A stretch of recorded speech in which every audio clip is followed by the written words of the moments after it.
Friends, इस video में हम देखेंगे किसी संख्या से विभक्त होने का नियम।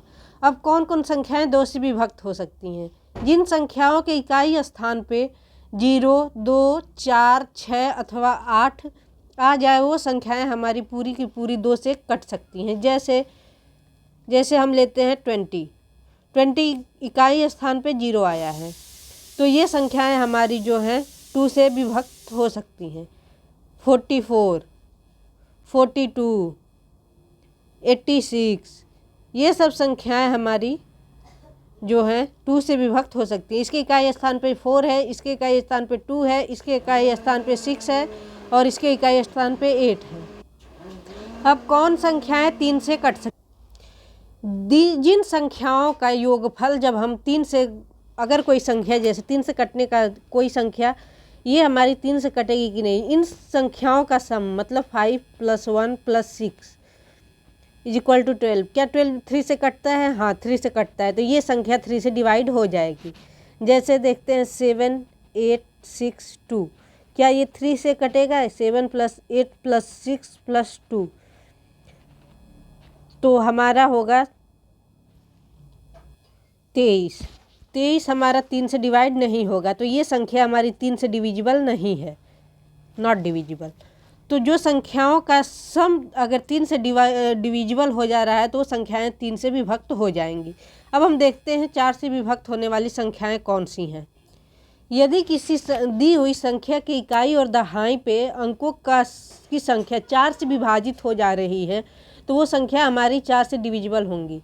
जैसे कि हमारा दिया हुआ है 1 1 1 3 2, इकाई स्थान 2 है और दहाई 3 है, तो 32। क्या 32 4 से डिविजिबल है? हाँ, 32 4 से डिविजिबल है, तो ये संख्या 4 से डिविजिबल हो जाएगी। जैसे 3 4 2 8, यहाँ लास्ट इकाई स्थान 8 और दहाई स्थान 2 है, तो 28 4 से डिविजिबल है? हाँ है, तो ये संख्या भी हमारी 4 से डिविजिबल हो जाएगी। 5 से कौन सी संख्या डिविजिबल होगी? जिस संख्या के इकाई स्थान पे 0 या 5 आ जाए वो संख्याएं हमारी 5 से डिविजिबल होंगी। जैसे कि 410, इसके इकाई स्थान पे 0 आ गया है, तो ये संख्या 5 से डिविजिबल हो जाएगी।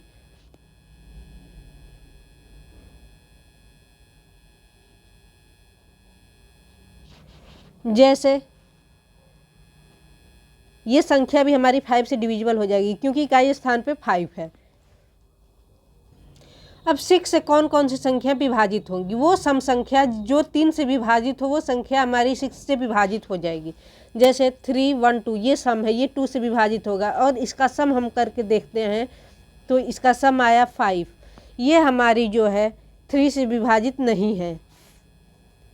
ये हमारा आया 6 हमारा 3 से विभाजित है, तो ये संख्या भी हमारी 6 से विभाजित हो जाएगी। जैसे हम देखते हैं 1864, ये सम संख्या है, क्या इसका सम 3 से विभाजित है?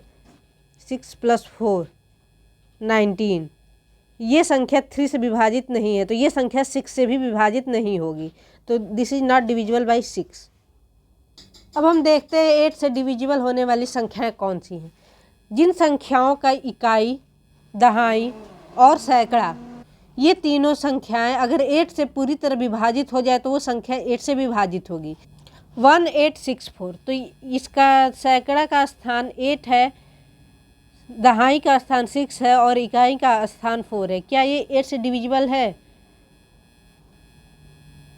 हाँ, ये 8 से डिविजिबल है, तो ये संख्या हमारी जो होगी 8 से डिविजिबल होगी। जैसे 1024, इसका दहाई का सैकड़ा का स्थान 0 है, दहाई का स्थान 2 है और इकाई का स्थान 4 है। क्या ये संख्या 8 से डिविजिबल है? हाँ है, तो 1024 हमारा 8 से डिविजिबल हो जाएगा। अब हम देखते हैं 9 से कौन कौन सी संख्याएं विभाजित हो जाएंगी। जैसे कि हम देखे थे जिन संख्याओं का 3 में हम देखे थे कि उन संख्याओं का सम अगर 3 से विभाजित हो जा रहा है तो वो संख्याएं 3 से विभाजित हो जाएंगी। इसी प्रकार हम 9 से डिवाइड होने में देखते हैं, जिन संख्याओं का सम 9 से डिवाइड हो जा रहा है वो संख्याएं हमारी 9 से डिविजिबल हो जाएंगी। जैसे हम लेते हैं 24309, क्या ये 9 से डिविजिबल है?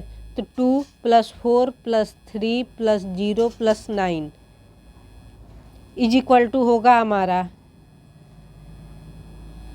18। हाँ, 18 9 से डिविजिबल है, तो ये संख्या हमारी 9 से डिविजिबल हो जाएगी। 11 से विभाजित होने वाली संख्याएं कौन कौन सी हैं? यदि कोई संख्या दाईं ओर से किसी संख्या के विषम स्थानों के अंकों का योगफल और सम स्थानों के अंकों के योगफल का अंतर 11 से विभक्त हो या उसका अंतर 0 हो, तो वो संख्या 11 से विभाजित होगी।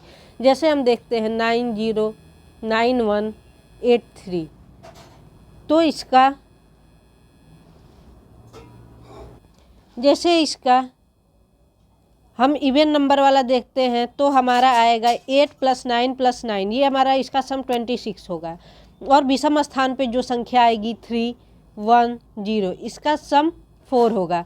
अब इन दोनों का अंतर हम जब करते हैं तो 22 क्या हमारा 11 से डिविजिबल है? हाँ है, तो ये संख्या हमारी जो होगी 11 से डिविजिबल होगी।